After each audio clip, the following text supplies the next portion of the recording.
லட்சம் பெற்றோர்களுக்கு வேலை தருது என்று சொன்னீங்களே, தந்தீங்களா? மின்சார கட்டணத்தை மாசம் மாசம் கட்டுற மாதிரி மாற்றுவேன்னு சொன்னீங்களே, மாத்தினீங்களா?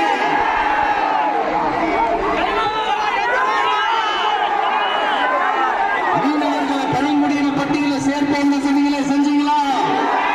மீனவர்களுக்கு 2 லட்சம் வீடுகள் கட்டித்தரப்படும் சொன்னீங்களே, கட்டி தந்தீங்களே? அனைத்து மீனவ கிராமங்களிலும் மீன் வளர்க்கும் தளம் அமைக்கப்படும் சொன்னீங்களே, அமைச்சு கொடுத்தீங்களா? கூட்டுறவு சங்கத்தில் கொடுக்கிற கடனுக்கு 12% வட்டியிலிருந்து 8% குறைக்கப்படும் சொன்னீங்களே, கிடைச்சிங்களா?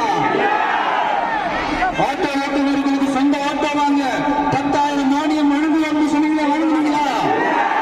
அரசு ஊழியர்கள் ஆசிரியர்களுக்கு ஓல்டு பென்ஷன் ஸ்கீம் கொண்டு வரான்னு சொன்னீங்களே, கொண்டு வந்தீங்களா? பதவி நேர ஆசிரியர்களுக்கு பணி நிறைவு சொன்னீங்களே, செஞ்சீங்களா? சத்துணவு மற்றும் அங்கன்வாடி பணியாளர்களுக்கு அரசு பணி உறுதின்னு சொன்னீங்களே, செஞ்சீங்களா? முதியோர் உதவித்தொகை 6500 தருதுன்னு சொன்னீங்களே, தந்தீங்களா?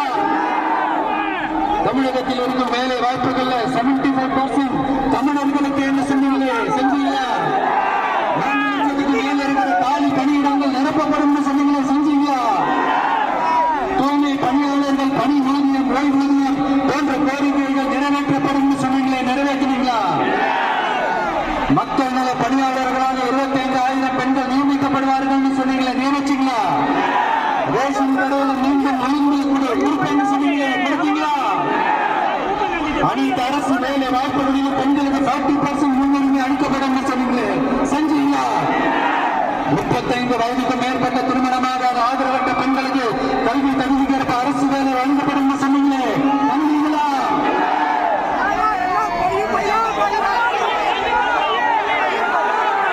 பகுப்பாய்வின் கோரிக்கைகள் பரிசீலிக்கப்பட்டு நடவடிக்கை மேற்கொள்ளப்படும் சொன்னீங்களே, செஞ்சீங்களா?